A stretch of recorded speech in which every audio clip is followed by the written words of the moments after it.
Hey everybody, I'm Jesse. Oh, hey guys, I'm Elon Musk. I'm just kidding. That's fake.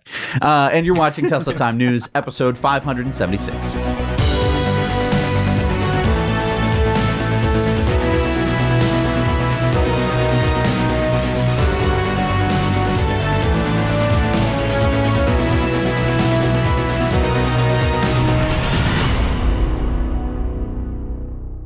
So a couple days ago, Tesla 99T posted, "I am in a robotaxi without a safety monitor." And as you can see there's nobody in the passenger seat, and there's nobody in the driver's seat. It's incredible. Now, we haven't had people in the driver's seat of robotaxis driving around in Austin or the San Francisco Bay Area for a while. They've been in the passenger seat with the ability to hit a virtual button on the screen to control the car. How can he possibly resist the diabolical urge to push the button that could erase his very existence? They are the safety monitor, and in this ride, they aren't there. Then Elon posted a Tesla with no safety monitor in the car and me sitting in the passenger seat. Took me all around Austin on Sunday with perfect driving. And then Tesla posted, "Weird, we were told this would never work." And Elon laughed. So this would point to that these cars are fully autonomous. It's true. But wait! Is there a safety monitor in the car behind the robotaxi? This is the guy behind the guy behind the guy. Fred Lambert from Electric claims that all these cars have a tailing chaser car with the safety monitor inside of them. Guy behind the guy. Where does he get his claim from? Is it from a source familiar with the matter? No, it's from a video posted by Joe Tegmeyer. Joe Tegmeyer, the amazing drone pilot who brought us the entire construction of Giga Texas. Thank you, Joe. So in Fred's article, he says, look at these two Teslas following the robotaxi. One of them is a chaser car. And if we follow through the entire video, which I did, it does appear that one of these cars is following them. Now, when it pulls in to pick up Joe and when it drops him off, the chaser car is nowhere to be found. But throughout the entirety of his ride, there is a Model Y behind him, or at least one or two cars behind him the entire time. This brings up some questions because this is in Austin, Texas, I would like to point out. So there are going to be a lot of Model Ys. So it is possible that it's just a coincidence and we don't get to see behind Joe the entire ride because he's mainly showing out the front because he's showing how it drives. But every time he does turn the camera around, I'm pretty sure that there is a Model Y behind him. Again, not statistically impossible, though slightly improbable. At one point, a pickup truck does kind of cut in between the two Model Ys. So, it's not perfectly that a Model Y is chasing them the whole time. And it would point to Elon being very choicey with his words, where he has said that there was no safety monitor inside the car because it's behind the car. Uh-huh. Although it does clash with what Ashok Alaswamy said. Robotaxi rides without any safety monitors are now publicly available in Austin. So without any safety monitors would imply that there are no safety monitors, including ones in the back. So we don't know because that's very confusing. Gary Black posted, "Everyone should realize that relocating the safety monitor from the robotaxi to a couple chase cars is not scalable." I don't think it's a couple chase cars. I think that if you watch Joe Tegmeyer's video, there happened to be another Model Y as the car pulled up. But the second Model Y, the one that's on the left but to the right of the other Model Y, continues driving. It does not seem to follow Joe's robotaxi ride. Holmar's catalog says there is no safety monitor outside the car. The AI model is driving the car. Very funny to see people in denial after selling Tesla at $350 a share. So the question is there a safety monitor in the car behind, or has Tesla just unlocked full self-driving, unsupervised? I don't know. So what'll happen? Could it be that there is no safety monitor, yet there is still a chase car? You might say, well, why the heck would they need that? There could be situations where the car gets stuck. Again, that's not very unsupervised full self-driving of them, but there are situations where you might need a human around to be able to do something that the car can't physically do, such as plug itself in, such as other stuff. When they're starting out with unsupervised, you might still want the chase car with a guy who can just kind of hop out and do something. If there's a problem, that's still kind of monitoring it, but perhaps, and I don't know, perhaps there is no button anywhere on a screen or a laptop or a phone that they could press to stop the car in front of them. We don't know. I don't know. It's a mystery. It's also possible that it's purely coincidence that there's a Model Y following the robotaxi the entire 10-minute drive that Joe is on. Again, we didn't get to see behind him the entire time, so it's possible that one of the Model Ys pulled off and another one pulled in behind him. This is Austin, Texas, by the way, where they make Model Ys, and there are a lot of Model Ys. Trust me, I've been there, and I've heard from people like our editors who live there, and they're freaking everywhere. So it is possible that this is just a coinkydink, and that there is no follow car, because this is the only piece of evidence that Fred pointed to. I have not done an exhaustive search because this is pretty new information, and I'm sure we will learn in the days to come. So, I don't know. I would love to hear your comments down below, because I think it's fair to say that we don't know at this point. The one thing that we do know is that nobody's sitting in the driver or passenger seat. And we're going to get into that more a little bit later. Back in December, Tesla posted this: celebrate your year with Tesla. In January, free supercharging will be awarded to 9 outstanding users who explored their charging passport, with the top 3 in each category below: longest distance between superchargers, most energy charged, most unique supercharger sites visited. And the winners are in. For the most unique superchargers, charging at over 400 superchargers in 2025, Dylan, Crujido, and Mad Max 9. Congratulations on free supercharging for life.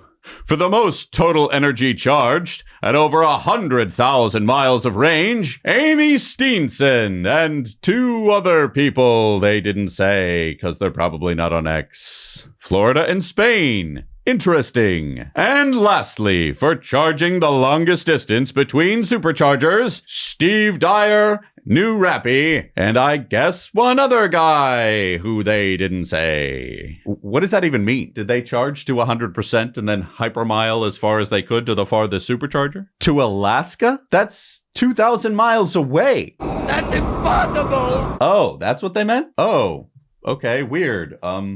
Okay, the furthest supercharger means the farthest 2 superchargers that you happen to charge at using the same car that year. So, does that mean that Europeans can win this? No, I am told.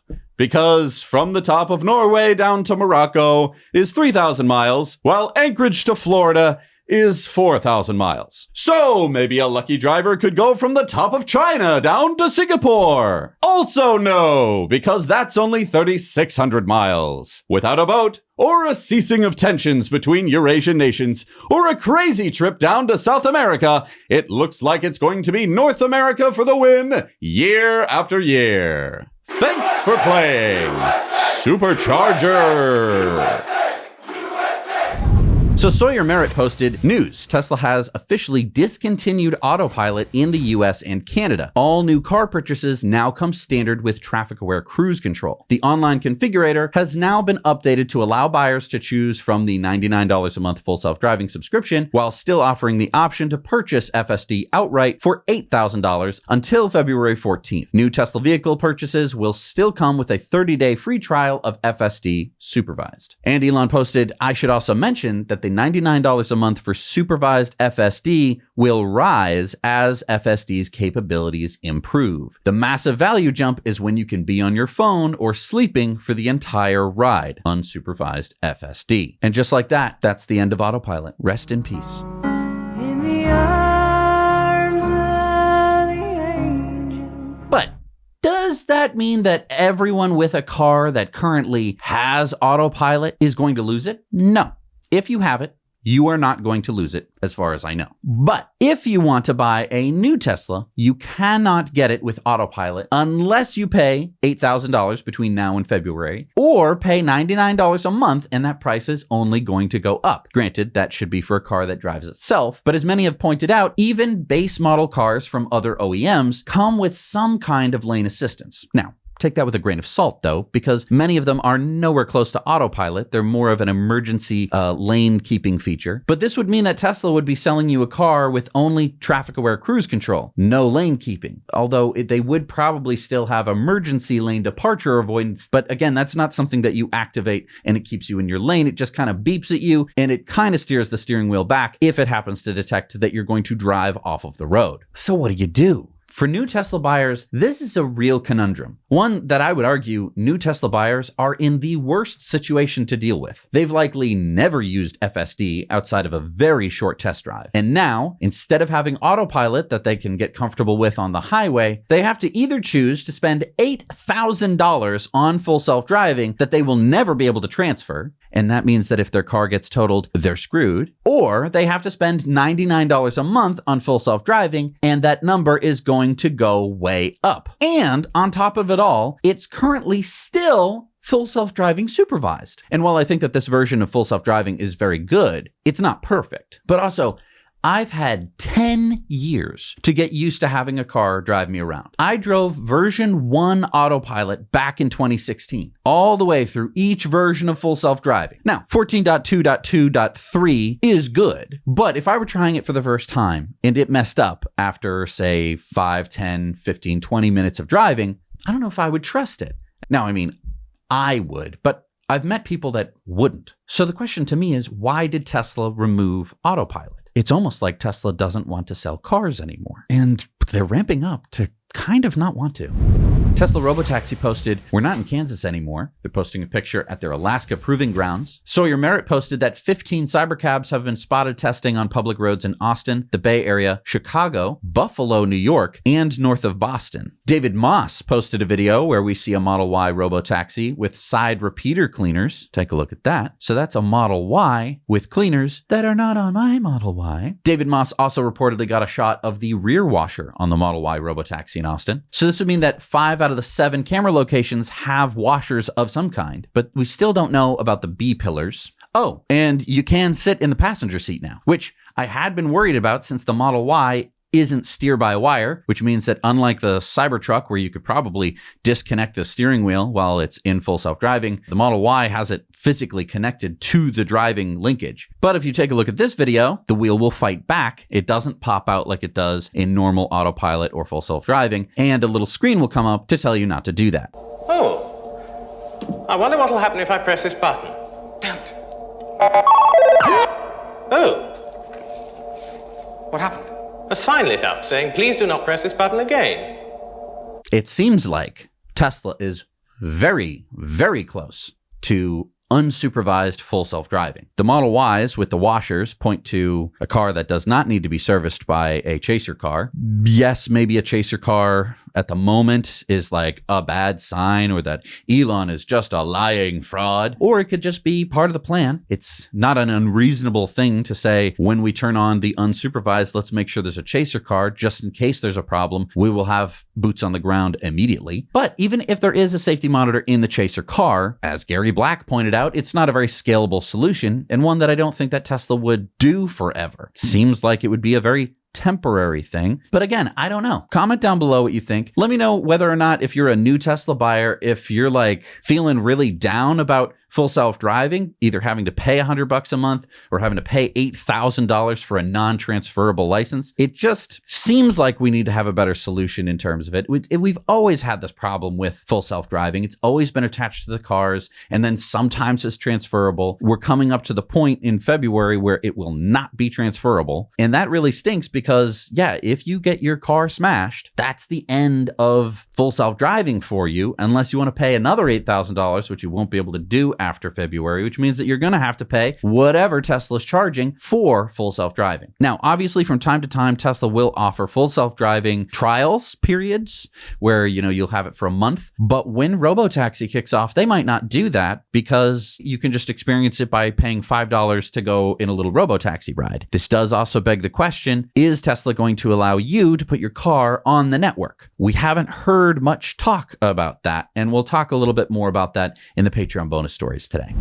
Thanks to our friends at SmartCharge America for sponsoring this episode. Zach and I have been talking to Joe Barletta for years. We actually have an interview in depth that we did like 3 years ago where we talked to him all about installing charging, the modern charging infrastructure landscape. It was a really cool interview. And the cool thing is that they've been working on this for a very long time. And they have a huge team across the country. That's why it's called SmartCharge America, where certified master electricians who are licensed and insured will install your EV charging. They installed our home charger for the Cybertruck, and they can install yours. If you need anything from home chargers to batteries, get a free quote today from SmartCharge America. The link is down below. Tell them that Zach and Jesse sent you, and you'll get 10% off your project. It's a pretty good deal. I would seriously consider checking it out.